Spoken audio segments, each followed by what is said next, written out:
Sejam muito bem-vindos a mais um episódio do Pod Mães, o podcast MS Digitais. E hoje eu tenho a honra de receber uma pessoa muito importante para a nossa cidade. Ela que é advogada, vai falar sobre direito da família, separação, direito da mulher, pensão alimentícia, comunhão de bens e tantas outras dúvidas nesse tema. Vou convidar nosso bate-papo a doutora Sabrina. Seja bem-vinda, Sabrina. Obrigada, Nathalie. Na verdade, você fala que a importância é minha, mas a importância desse podcast que você criou, que traz temas tão relevantes para as mães, para as mulheres, assuntos da nossa rotina, do nosso dia a dia. Eu fico muito feliz pelo convite de poder contribuir nessa oportunidade. Eu que agradeço pela sua presença, né? Que está fazendo um trabalho muito bacana pela cidade, a Sabrina. Montou seu escritório recentemente aqui em Cotia, né? Essa parceria que a gente acabou fazendo, a gente se encontrou e a Sabrina trata de assuntos relevantes e importantes para muitas famílias. E hoje a gente vai falar sobre eles. Se você pudesse apresentar, Sabrina, fica à vontade. Tá bom, então eu sou a Sabrina, sou formada na área de Direito, né? Sou advogada há mais de 10 anos. Trabalho muito próximo da área das famílias no geral, né? Atuando nesse tema que é comum, infelizmente, no nosso dia a dia, que é o divórcio, briga por pensão, guarda dos filhos. No geral, tudo que envolve aquele núcleo familiar é a minha área de atuação. Mas eu busco fazer essa área de atuação de uma forma muito empática, de uma forma muito conciliadora e de uma forma muito próxima às famílias, né, que me procuram. E para que outras, na realidade, tomem por base que nem sempre uma ruptura de relação é algo trágico, traumático. Pode ser melhor. Pode ser feita essa passagem de um casamento que não deu certo, dos filhos que precisam regulamentar as visitas, pode ser feito de uma forma tranquila, nem sempre precisa ser briga. Então eu busco atuar de uma forma que traga essa proximidade e essa paz para aquele momento que a família está vivendo. Legal. Então não é 100% assim, eu quero separar, você já aceita esse caso de separação e vai a julgamento. Não. Você tenta ver se realmente essa é a última alternativa, né, da família, ou se existe uma conciliação. Exatamente. Muitas vezes, o trabalho do advogado também é um pouco do trabalho do psicólogo, é um pouco do trabalho do acolhimento, de fazer com que aquela família se sinta à vontade até a gente entender realmente qual que é a causa daquela ruptura, ou daquela briga, ou daquele momento que eles estão vivendo. Então, o advogado não é só aquele, na minha opinião, que atua diretamente, vamos então separar, vamos então regularizar as visitas, a guarda, pedir pensão. São famílias, né? Isso que as pessoas precisam entender. Aquele núcleo é uma família, existe amor, existe carinho, existe afeto entre todo mundo. E é necessário que você tenha um cuidado para isso. Que bacana. Olha, que bacana, né? Porque, olha que engraçado, quando a gente pensa em advogado, a gente acredita que o advogado vai resolver aquela questão da separação, Mas é bacana você ter esse olhar um pouco mais humanizado sobre a causa. Porque às vezes a pessoa tá na emoção, né? Também, né? Aconteceu alguma coisa assim, na raiva, não sei, né? Não dá pra gente saber. O caso é realmente específico, vai ser específico e estudado, né? Cada caso. Isso mesmo. Mas é importante entender que nem tem que ser a separação. Né? Exatamente, porque o que é resolver pra você? O que é resolver a separação? O que é resolver a pensão, resolver a guarda? Muitas vezes não é... Olha, eu vim aqui resolver o meu divórcio. E às vezes você sai com um casal conciliado. Nem sempre o resolver é realmente a ruptura. Então, é abraçar aquela família, entender qual é o momento que eles estão vivendo. E aí sim, traçar as estratégias jurídicas para a resolução daquele assunto. Mas nem sempre é a finalidade que eles buscam. Às vezes a resolução pode ser outra. Mas vamos falar então no caso que não tem acordo. A família já decidiu que vai haver separação. A mulher precisa entender qual o seu real direito dentro dessa decisão, né? Como você orienta essas famílias nesse caso, principalmente essas mulheres que acabam, né, tem filhos, às vezes pequenos, né? Acho que algumas mulheres até estão com medo de optar pela separação, pensando nas crianças e dependendo do caso, quando é um caso muito extremo, que realmente não tem o que conversar para resolver.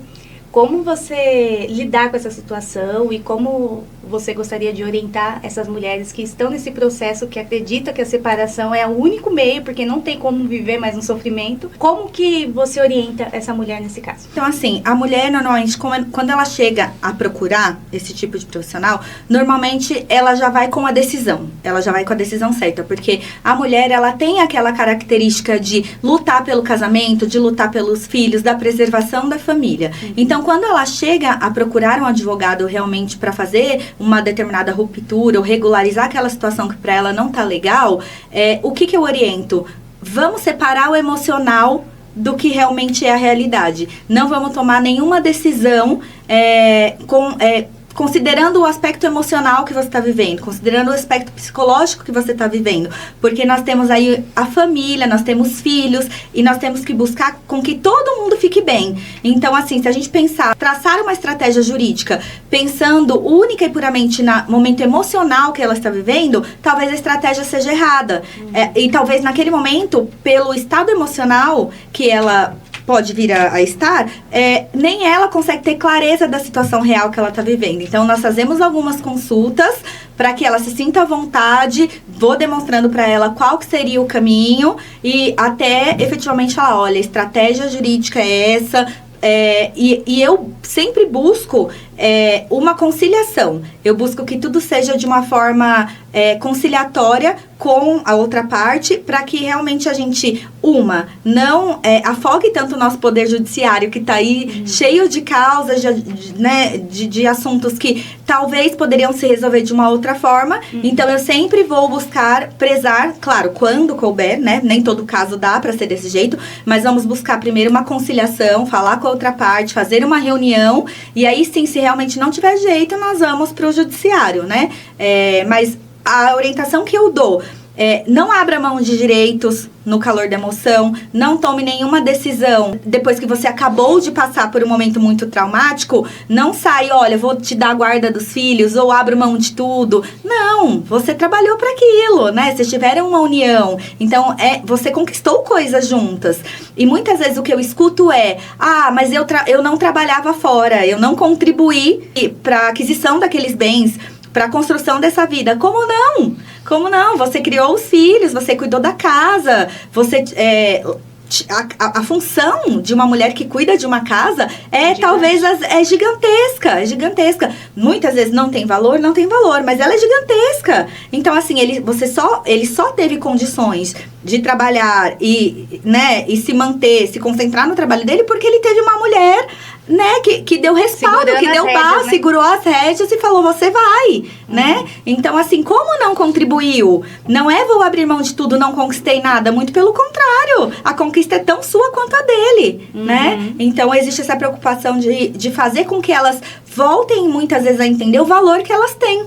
Então, é um resgate realmente, não só do termo jurídico, é um resgate, às vezes, da própria mulher que está ali no estado emocional tão abalado que ela não consegue enxergar que ela também teve contribuição naquela relação. A gente acabou de falar nesse caso, assim, que não tem opção de voltar. É o divórcio, a pessoa já está te procurando porque quer o divórcio. Então, essa pessoa que quer o divórcio e já tomou essa decisão, é mais fácil ela procurar um advogado, né? Sim, sim. Agora, no caso da pessoa que ela sente que vive situações abusivas, ela sente que está reprimida dentro da sua casa, não tem espaço de fala, de trabalho, tem situações muito abusivas, só que ela não tem essa vivência, assim, sobre os seus próprios direitos, sabe? Essa visão sobre os seus próprios direitos. Como você poderia explicar para essa mulher o quanto é importante o trabalho do advogado até antes de tomar a decisão da separação?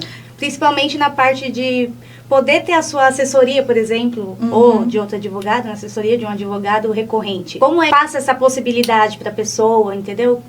Explica um pouquinho mais sobre essa periodicidade, mesmo antes de tomar a decisão, entendeu? Que seria importante até para um respaldo emocional mesmo, entendeu? É assustador, primeiro, a gente pensar que nós estamos no século XXI, com as redes sociais aí a todo vapor, e existe muita desinformação justamente nesse aspecto que você colocou. Então, as mulheres normalmente têm essa dificuldade ou realmente insegurança de entender que a agressão, ela não é só física. Então, o que acontece muitas vezes aconteceu uma agressão física, aí eu vou procurar ajuda. Aí eu vou procurar a delegacia da mulher, aí eu vou procurar um advogado, eu vou procurar os meus direitos. Só que a agressão, para ela chegar muitas vezes na agressão física, ela já está acontecendo há muito tempo. De uma forma verbal, de uma forma emocional, nas atitudes.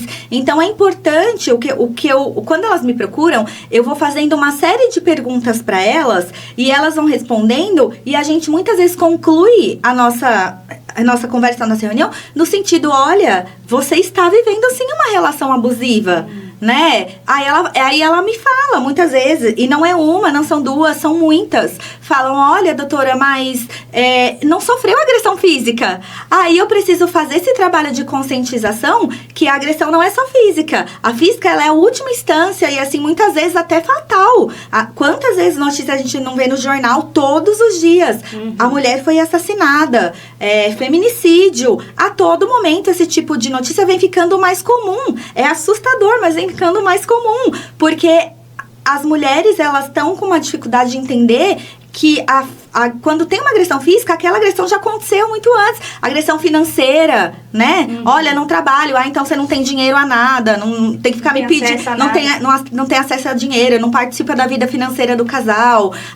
Ou então mesmo assim, autoestima, agressões à sua autoestima, ou colocando a mulher para baixo. E tem que dar tudo para o homem, né? Vice-versa, né? Então, são inúmeras formas de agressão que é o que eu tenho buscado trabalhar de uma forma mais clara. E tô fazendo um projeto de conscientização que eu tá amadurecendo cada dia mais, mas nesse sentido, de fazer com que as informações cheguem mais claras para nossa sociedade como um todo em relação a isso, porque existe agressão financeira, psicológica, a física, que é a última instância, a emocional, a psicológica, e assim, não precisa você esperar ser agredida fisicamente para você procurar ajuda, né? Então, é esse trabalho de conscientização. Quando esses casos chegam, não, claro que assim, cada caso tem a sua particularidade, mas eu vou abraçando no sentido de fazer com que ela entenda, se realmente for cabível, se ela estiver nessa situação, que ela entenda com as respostas que ela vai me dar, que realmente ela vive uma relação abusiva. Porque também é curioso, mas chega casos de mulheres que passaram por essa ruptura, que sofreram essa série de abusos, vieram até o divórcio e depois de um tempo ela se recupera, ela entende que ela ficou melhor e aí ela chega em mim e fala, olha, doutora, eu tive essa separação, eu tenho filhos, mas não foi justa. Eu abri mão de tudo, eu recebi muito menos do que eu tinha para receber. Ou ele colocou o valor da casa muito menor do que valia, vendeu e não me repassou o dinheiro. Uma série de coisas que continuam sendo agressão à mulher. Então, elas precisam ser abraçadas pela nossa sociedade, por profissionais competentes. É importante que essa informação chegue até elas, para que elas, de uma forma mais fácil, para que elas identifiquem que esses episódios de abuso acontecem, né? Gostaria que não acontecesse, mas acontecem, né? Eu acho que a gente já consegue pegar um gancho bem importante, que a gente até já conversou sobre isso. Sobre comunhão de bens no casamento, né? Quais são os maiores erros, assim, que você já presenciou, que você conhece, né, no tempo todo que você tem aí de carreira? Quais são os principais erros, as dúvidas, a falta de interpretação das pessoas sobre comunhão de bens no casamento? Isso. Então, assim, comunhão de bens é um dos regimes adotados, né? Quando o casal vai se casar efetivamente.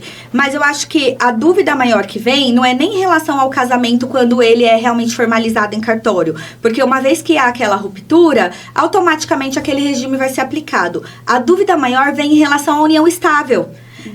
De muitos casais que simplesmente, olha, eu moro junto, temos família constituída, temos filhos há 30 anos. Temos há 30 anos. E hoje eu vou me separar.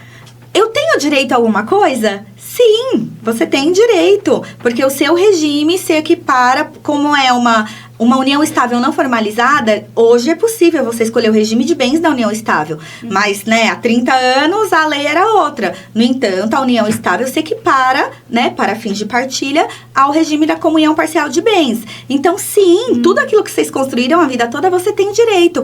Ah, doutora, é porque ele tá me dizendo que tá tudo no nome dele. Independente disso. Então, hoje, o que eu recebo mais de dúvidas é em relação à união estável, porque o casamento em si, formalizado por si só, não tem discussão, mas a união estável ainda é uma insegurança, é um instituto muito ainda duvidoso, assim, né? Na prática a gente consegue aplicar e tal, mas eu acho duvidoso na cabeça das pessoas, realmente. Porque eu também escuto, por muitas vezes, um pouco ao contrário. Doutora, eu fiz uma união estável, fui no cartório, regularizei, mas eu não tenho nada com ele. Nós fizemos a união estável só para eu pegar o convênio da empresa, por exemplo. Esses casos, E na realidade eles são apenas namorados. Né? Eles não têm a intenção de constituir família, não tem filhos, só namoram e entende que aquela união estável, ela não vai ter impacto nenhum na vida deles. Quando na realidade, desde o momento que eles assinaram aquele documento formalizando a união, tudo que eles adquiriram é do casal. É do casal. Então, independente de ser namorado ou não, tá morando junto. É isso. Os dois têm que, no final, né, caso não fiquem juntos, os dois têm os direitos. Isso, exatamente. Legal. Por isso que hoje a gente tem institutos, documentos jurídicos para diferenciar, por exemplo, a união estável do que é um namoro. Então, às vezes o casal realmente mora junto, mas eles não têm a intenção de constituir família, eles moram juntos porque talvez estudam na mesma faculdade, ou porque talvez é cômodo, ou talvez por economia de gastos, mas eles não têm a intenção de partilhar bens e de constituir nada juntos. Eles só dividem a casa. Então, a gente tem o chamado contrato de namoro para diferenciar essa relação. Porque a união estável em si, ela vai ficando duradoura, aquilo vai acontecendo. E se acontece uma ruptura? Aí eles vão olhar e falar, olha, não tínhamos... né? Mas pode ser que o outro fala, não, tínhamos sim, tudo aí que a gente conquistou, a metade é meu. Sim. Então, a dúvida maior que eu tenho recebido e recebo é sobre a união estável em si. Olha, tá vendo?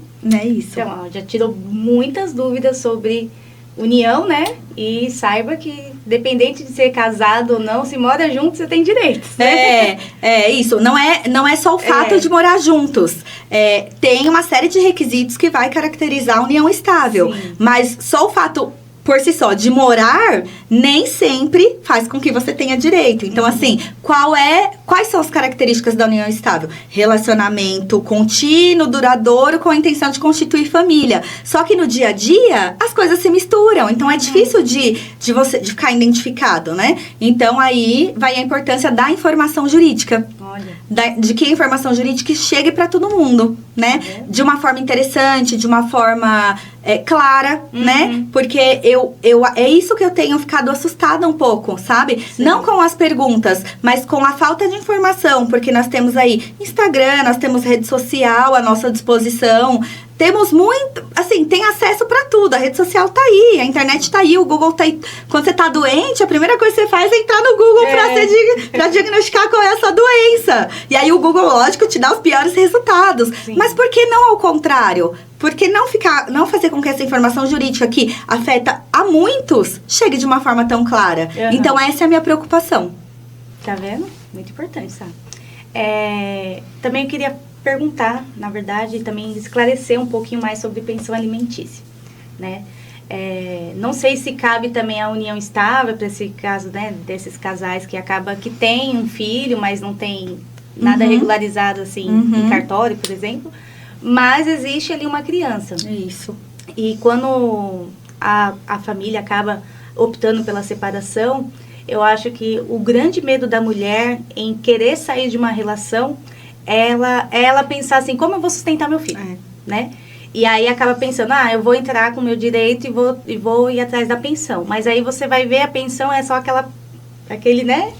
Aquele dinheiro que dá para comprar o leite, provavelmente, da criança.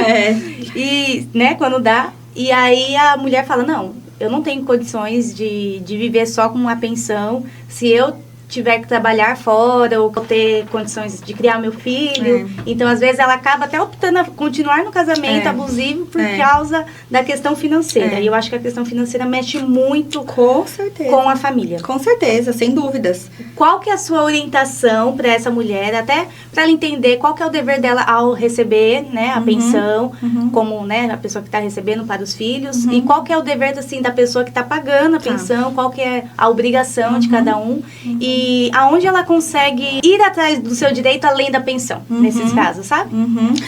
Então, o que acontece? Quando existe esse tipo de ruptura na família, é muito comum a gente ver homens encurralando as mulheres. Olha, você mora na casa, ou eu pago a pensão ou eu pago as despesas da casa, porque uma vez que aquela mulher não trabalhava. Só que as pessoas, assim, o que eu tento confortar é o seguinte: primeiro mito, a pensão alimentícia, ela não é 30%. Os 30% é uma base que normalmente o judiciário segue. Mas não é 30% definido. Pode ser que você paga 50%. Depende. Como é calculada a pensão alimentícia? Ela é calculada na necessidade de quem recebe e na possibilidade de quem paga. Então, assim, se a criança tinha um padrão de vida muito alto quando desse casamento, a mãe não tem condições de arcar sozinha com aquilo, e o pai tem possibilidade de pagar, pode ser que não seja 30%. Pode ser que seja mais. Então, assim, é importante que as mulheres se conscientizem disso e que os pais também se conscientizem disso, né? Porque o preço das coisas está absurdamente caro, né? Não se mantém uma criança com R$100. Não se mantém uma criança com R$300, né? Você gasta muito mais. Então, que elas fiquem tranquilas, que elas realmente procurem um profissional, que elas procurem seus direitos, porque a pensão alimentícia, ela não é calculada no quanto eu quero pagar. Existe uma avaliação financeira de estrutura de família, avaliação financeira conjunta para que aquela pensão seja definida. Muitas vezes o casal separa e não consegue distinguir o que é o interesse do menor, que está ficando ali na relação, e o que é o interesse do casal. A pensão, ela é definida no interesse do menor. Independente do que aquele casal não deu certo, independente da causa, mas a pensão alimentícia não é uma escolha, ela não é um favor, ela é destinada para a criação dos filhos. Então é importante que vocês como mulheres saibam disso e lutem para que seus filhos tenham uma pensão justa, porque não é para vocês, é para eles, é para o desenvolvimento deles, é para o crescimento deles. Então é muito importante. Olha, bacana. Então, não é só os R$300, a mulher pode ficar tranquila que sim, ela tem um patamar de vida, né? Porque ela optou pela separação e vai ficar com a criança, que ela vai ter que ficar só lutar toda a vida. Só porque ela assumiu, o encargo financeiro também é todo dela. Não é bem por aí. Os dois são pais, né? Sim. Independente se ele quer conviver com a criança, enfim... Não sabemos, cada família é uma família. Independente da situação ao entorno. Ele é pai e ele tem o dever de pagar a pensão, né? Porque a criança necessita daquele valor para sobreviver. E uma coisa mais importante que isso ainda é que muitas vezes os casais formalizam essa pensão alimentícia de boca, por um acordo verbal, né? Falo de boca para ficar uma linguagem mais clara, mas fizeram um acordo verbal, ou então algum instrumento particular ali para regularizar isso. É importante que, por mais que vocês estejam de comum acordo, que este acordo seja homologado por um juiz. Porque uma vez que essa pensão alimentícia vier a ser atrasada, ou precisar ser majorada e o pai não concorde, enfim, a série de questões ali, ou se ele realmente deixe de pagar ou pague parcialmente, se o seu acordo é verbal, você não tem como executar, você não tem como cobrar. Então, é importante que, independente, naquele momento, fizemos um acordo, as visitas vão ser assim, o valor da pensão vai ser assim, enfim, vou ajudar com mais alguma coisa, com convênio médico, vou ajudar com as despesas extras, medicamento, o que for. É importante que aquilo seja regularizado e homologado por um juiz. Na linguagem muito clara, o que é combinado não sai caro. E a lei pega pesado Isso, pega mesmo. Eu sei, Pega mesmo, mas uma vez que o seu acordo é verbal, a lei não tem como não tem muita força. Por isso que é importante advogados, né? Isso mesmo. Bom, fizemos várias perguntas relevantes, principalmente sobre, né, mulheres em situações de abuso, como reagir, como agir, como procurar, né, a ajuda de um profissional nesses casos. Mas a gente precisa pensar na família, né? E nem sempre todas as mulheres são as que estão passando por esse processo. Existe também situações inversas, onde o principal injustiçado e afetado acaba sendo a família, acaba sendo as crianças, né? E existe homens que também vivem situações de abuso da própria mulher, que acaba, né, não sabendo lidar com essas situações. E como a doutora, né, atinge um público amplo, tanto homens quanto mulheres, eu queria tirar essa dúvida com você também, em casos ao contrário, onde o homem está vivendo uma situação difícil, tá sendo impedido até de ver o filho, por exemplo, né? Tá sendo impedido de se aproximar da família, ou a mulher só quer o dinheiro mesmo, né? No caso da pensão e tal. Como você orienta esse homem que também precisa desse suporte caso ele também está vivendo uma situação de abuso e não consegue sair? Porque para o homem eu acho que até é muito mais difícil ele entender que ele está vivendo isso. Muito mais, né? Exatamente. Assim, falamos muito das mulheres porque infelizmente ainda é a maioria, né? São os casos que estão aí no nosso dia a dia muito, muito comum. Mas tem também muitos homens que vivem nessa situação de abuso. Porque, às vezes, o abuso vem da própria mulher, né? Que tá ali querendo atingir o homem porque ou ela quer sair do relacionamento, ou porque acha que teve uma traição, enfim, independente do motivo. Eu conheço muitos homens que tiveram a vida destruída por situações como esta, por abuso de mulheres que viajam, levam os filhos pra longe, ou que não permitem que eles vejam, ou que não permitem que sejam pais, ou que só querem o dinheiro da pensão. E assim, mulher quando quer atormenta, né? Tira o juízo. Sim. E eu tento fazer com os homens um trabalho também de acolhimento diferente das mulheres, porque é outro perfil. Mas lá no escritório, nós também sentamos, eu oriento que existem medidas para serem tomadas para que esse tipo de situação abusiva seja cessada. Então, a lei, ela tá aí para todos. Ela dá respaldo para a mulher, ela dá respaldo para a criança e ela também dá respaldo para o homem. Então, é importante que todo mundo que esteja assistindo esse podcast não entenda que estamos aqui somente dando gatilho para que as mulheres procurem ajuda quando sofrem esse tipo de coisa. É importante, mas que o homem também se sinta acolhido e saiba que se ele também está passando por uma situação de ameaça, de abuso, de agressão, né? Muitas vezes existe agressão Sim. também, que existem medidas que também podem assegurá-lo de sair dessa situação que pode ser levada até mesmo ao extremo, né? Eu já vi situações muito contrário, de mulher que chegou a agredir ou até mesmo ferir realmente, né? Com faca, né? Nesse caso aconteceu. Então, assim, é uma situação muito crítica, a gente tá falando. Por esse tipo de abuso. Foi indo, e o homem não identificava que aquilo, é normal, tá desequilibrada, enfim.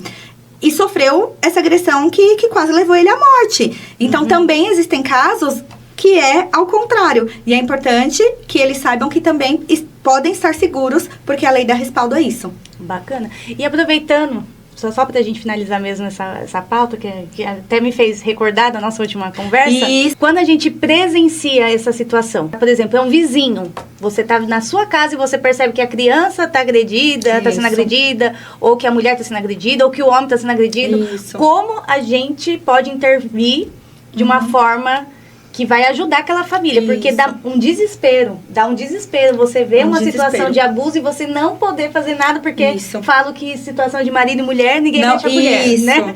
Mas eu acho que tem que meter a colher dependendo da situação, sim. Isso. Não dá pra viver no abuso. É isso, muito bem comentado, então vamos lá, vou tentar resumir aqui. O projeto que nós estamos criando, que a Nath vai me fazer revelar de todo jeito, né? Nasceu de uma situação muito triste. Um caso, na realidade, em qual existia agressão da mulher para o homem, do homem para a mulher, agressão diária. Porque o casal, independente, um bebia, o outro usava droga, mas existia aquela agressão diária. E aí, esse casal vive numa comunidade que tem pessoas ao redor, tem casas ao redor. Então, todos os dias, aquelas casas e aquelas famílias presenciavam essa agressão. E falavam, olha, tá acontecendo agressão de novo. Só que não sabiam como agir. As pessoas ao redor não sabiam como agir. Porque, exatamente o que você falou, a regra da sociedade em briga de marido e mulher não se mete a colher, porque depois eles vão fazer as pazes e eu vou ficar mal. Sim. Só que o que aconteceu? Chegou no extremo. ela agrediu ele com uma faca e ele foi para a UTI. E aí sim os vizinhos chamaram a polícia, chamaram o bombeiro. Mas pera, a nossa sociedade precisa esperar esse extremo, esperar que esse tipo de coisa aconteça. Por que isso acontece? Porque não existe informação do que as pessoas devem fazer. Presenciou uma agressão? Liguem para o 190. Gente, precisa socorrer, não existe mais isso. Nós chegamos numa sociedade que ela tá intolerante. As coisas realmente acontecem. Aquilo que a gente imaginava, ela nunca vai matar, enfim, as coisas hoje em dia, elas estão acontecendo. Liguem para a polícia, tomem providências. Ô Sá, quando acontece um caso, né, falando nessa parte ainda de agressão, que a gente acaba testemunhando, chama a polícia e chega a situação lá, a pessoa acaba que não fala, não foi nada, não aconteceu nada, e já se resolveu, foi uma briguinha só, já se resolveu. Aí a própria pessoa que denunciou fica com aquela cara de tacho, né, porque não presenciou que não foi uma simples briguinha, mas né, não levou adiante aquela situação, e sabe que aquilo vai voltar a acontecer novamente. O que a gente pode fazer nesse caso também, que a gente sabe que a pessoa não contribui para aquela situação não voltar a acontecer novamente? Então, uma vez que, assim, primeiro ponto, viu a situação de agressão, denuncie. Independente se você acha que vai ser recorrente, não, denuncie. Porque numa dessa é aquele momento que vai acontecer o caso extremo. Denuncie, a orientação é essa. Primeiro, você como vizinho ou presenciou, enfim. E se a polícia chegar até o local, uma vez denunciado, e a pessoa que foi agredida voltar atrás, falar, não, tá tudo bem, aqui nós resolvemos. A polícia tem a obrigação de lavrar uma ocorrência, né? E se ela identificar que na realidade não é aquilo e a pessoa está falando por medo, ou enfim, que a polícia entender, né, que existe um risco eminente de algo mais grave acontecer, ela pode agir sim para afastar o agressor do lar. Então, existe medidas a serem aplicadas para esses casos. Então, pessoal, continue ligando o 90, não aceite essas situações de abuso, de violência, porque as principais pessoas que sofrem nesses casos são as crianças. São as crianças. Independente se o pai que está sendo agredido ou se é a mãe que está sendo agredida, quando acontece esse tipo de situação, a maioria dos casos são as crianças que vão levar essas marcas para sempre, né? Exatamente. Leva, e assim, eu presenciei muito recentemente um cliente que me falou, eu tive esse desentendimento, né? Aconteceu uma agressão entre o casal, a filha maiorzinha, e aí estava prestes a fazer aniversário. E aí falou, papai, você não pode... O pai convive com a criança, papai, você não pode ir no meu aniversário porque você bateu na minha mamãe. Olha que situação. Então, assim, a gente precisa ter essa conscientização, esse trabalho, né, de fazer, de não normalizar. De não normalizar, né? Existem medidas, existem ferramentas para segurar para que não chegue nessa situação. Porque, como você falou, quando existem filhos, marcas são deixadas. São deixadas. E é pro resto da vida. E a própria pessoa que sofre a violência, às vezes, ela já veio de uma situação de infância, de ver a violência, né? No seu lar, na sua casa. E acaba que entende que no futuro, se ela encontrar uma pessoa que também vai tratar ela dessa forma, né? E que tá tudo bem. E que tá tudo bem. E não está. E não está. E de agora em diante a gente não aceita mais isso. É isso. Estamos aqui por causa disso. É isso. Foi muito bacana, você esclareceu muito. Eu acho que existe ainda muitas dúvidas. Eu acho que existe ainda muitas situações em que famílias, né? Lógico que a gente fala aqui mais voltado para o público das mulheres, principalmente para as mães. Só que existem famílias que os filhos sofrem porque estão numa situação abusiva, vivendo dentro da sua casa. E muitas vezes as mulheres têm medo de tomar uma atitude para resolver aquele problema, salvar aquela criança daquela situação, por causa que ela pensa que não vai dar conta financeiramente, porque ela sabe que a maior preocupação vai ser dela, né, dali em diante. Então, muitas delas têm medo de tomar uma atitude. Isso. Que essa atitude poderia mudar a vida dela e dos filhos. Poderia. Entendeu? Mas também, se você pensar um pouco, que esse medo que elas têm vem sendo fruto da relação abusiva que elas vivem ao longo do tempo. Por que ela criou aquele medo? Porque ao longo da relação algumas atitudes foram acontecendo que chegou a fazer com que ela tenha o medo. Porque o medo é o resultado de causa. Né? Então, tudo isso tem que ser tratado, tem que ser analisado. E assim, infelizmente não é um caso, não são dois. Então, mulheres, busquem orientação. A informação tá aí, né? Busquem profissionais que podem orientar. Não fiquem nessa indecisão. Se você acha que você está vivendo uma situação abusiva, procure orientação, né? Não fique sofrendo sozinha. Você não está sozinha. E existe uma rede de apoio para mulheres que estão vivendo dentro desse núcleo de abuso. Falando então em apoio, última pergunta para a gente encerrar aqui o podcast. Você abriu um pouco o espaço falando que você está trabalhando em alguns projetos sociais, que seria bacana, de informação jurídica, importante para as mulheres já ter um respaldo, para elas saberem como pedir ajuda nesses casos. Não sei se você pode abrir, se é uma coisa muito secreta ainda, mas se você puder compartilhar com a gente um pouquinho dessa ação social realmente que você está fazendo por essa causa, né? Por todas essas causas aqui que a gente pontuou no podcast, seria bacana você entendi. contribuir. Assim, eu não vou abrir muito porque o projeto ele ainda está amadurecendo, mas junto com a MS Digitais, no caso da minha amiga, nós estamos criando cartilhas informativas, organizando algumas palestras nesse sentido, que faça com que a forma... Porque assim, às vezes você fala assim, pensão é um tabu, talvez é o tipo de informação que as pessoas não gostam muito de consumir no seu dia a dia. Porque é muito mais fácil entrar no TikTok, você vê um vídeo lá de uma pessoa dançando, uma moda. E esse tipo de assunto ainda é muito pouco procurado. Quando que é procurado? Quando você está numa relação de abuso, ou quando você vai se divorciar, ou quando você está numa situação de pensão. Então, o trabalho, basicamente, de projeto, é um projeto de conscientização para que as pessoas não cheguem nas situações extremas que elas estão vivendo. E esse projeto, junto com o que eu tenho de característica no meu trabalho, que é a forma clara de falar. Porque eu acho que a informação, ela é poder. A informação, ela salva famílias. A informação, ela evita situações extremas. Então, esse projeto, basicamente, contado de uma forma ampla, é isso.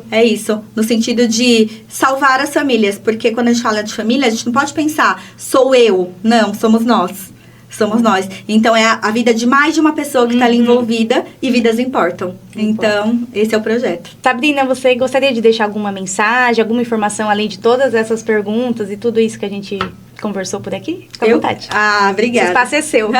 Obrigada. Eu quero agradecer você pelo convite, te parabenizar por esse projeto tão importante que está trazendo temas tão relevantes para as mulheres, para a comunidade no geral, né? Porque é informação que é relevante. Então, agradeço você por essa ideia, por abrilhantar esse projeto com pessoas tão especiais que estão passando por aqui. Agradeço o Estúdio Stacom pela disponibilidade, por fazer essa parceria, né? E topar trazer esse tipo de informação, que às vezes é uma informação que fica lá restrita, às vezes as pessoas acham que não é um tema tão importante, mas é tão importante porque direito de família é direito de vidas. São histórias, né? São vínculos ali formados. Então, tudo isso merece respeito. Então, só quero agradecer esse momento, a pauta e o interesse no assunto. Obrigada pela sua participação.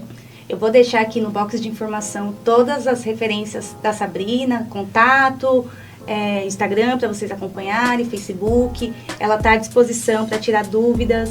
Se vocês tiverem alguma dúvida, quiser chamar ela, mandar uma mensagem particular, ela vai estar totalmente aberta para direcionar vocês. Não precisa, procurar advogado só no extremo. Pode procurar um advogado para tirar algumas dúvidas. Se você sente que alguma coisa não está legal, isso mesmo. Pode ser que ela possa te ajudar e isso é muito bacana. Então, eu vou deixar aqui na descrição, tá bom? Para vocês encontrarem ela. Então, agradecemos aqui ao Estúdio Stacom, por fornecer o espaço, por nos ajudar e ser o nosso colaborador aí nesse projeto do Pod Mães. A MS Digitais também, que está aqui fazendo todo esse trabalho junto com a Sabrina. Então, acompanhe a MS Digitais, Sabrina Paz Advogada. Vem novidades por aí. Tá bom? Bom, gente, é isso. Muito obrigada mais uma vez e te espero no próximo episódio. Muito obrigada. Tchau.